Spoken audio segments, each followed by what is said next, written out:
Yeah, ini bukan lagu, ini sidang terbuka.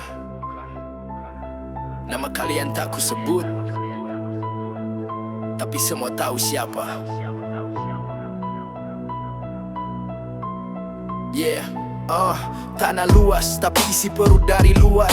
Ini bukan miskin, ini sistem yang hancur total. Petani kau suruh tanam tapi harga kau cekik. Lalu kau heran kenapa mereka jatuh dan sakit. Kau duduk di kursi bicara angka dan data. Di sawah mereka berperang lawan lapar nyata. Katamu Aceh kuat, jangan buat aku tertawa. Kalau beras aja masih minta dari tetangga. Sumut kirim barang, kau sambut dengan hormat. Petani sendiri kau kubur hidup-hidup tanpa sorot. Ini bukan gagal, ini pengkhianatan rapi. Dari meja kebijakan sampai ke nasi di piring kami. Tampar, ini realita bukan narasi. Kalian bunuh petani pakai dasi dan birokrasi. Tampar, dengar suara dari bumi. Tanah kaya raya tapi rakyat mati sunyi. Tampar, ini realita bukan narasi. Kalian bunuh petani pakai dasi dan birokrasi. Tampar, dengar suara dari bumi. Tanah kaya raya tapi rakyat mati sunyi. Pupuk mahal, hasil jatuh, klasik cerita lama. Tapi tiap tahun kalian ulang tanpa rasa drama. Distribusi rusak atau sengaja dibiarkan supaya yang atas kenyang, yang bawah dikorbankan. Kau impor pelan-pelan lalu bilang ini solusi, padahal itu peluru yang kau tembak ke produksi.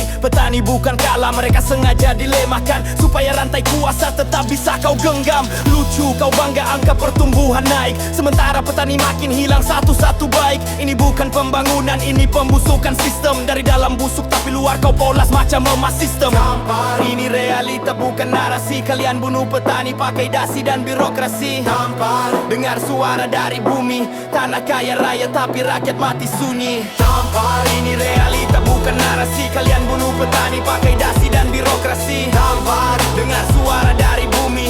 Tanah kaya raya tapi rakyat mati sunyi. Tampar, ini realita bukan narasi. Kalian bunuh petani pakai dasi dan birokrasi. Tampar, dengar suara dari bumi. Tanah kaya raya tapi rakyat mati sunyi. Kalau keadilan mati jangan tanya siapa pelaku. Cermin saja, jawabannya berdiri di depanmu.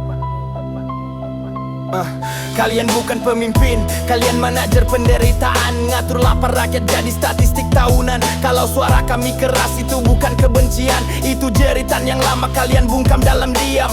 Aceh bukan miskin, yang miskin itu nurani. Lihat petani jatuh tapi kalian tetap santai minum kopi. Hari ini impor, besok kalian tepuk tangan. Sementara tanah sendiri kalian biarkan kehilangan. Ini bukan dis,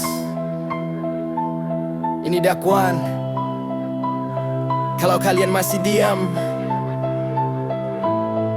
berarti kalian bagian.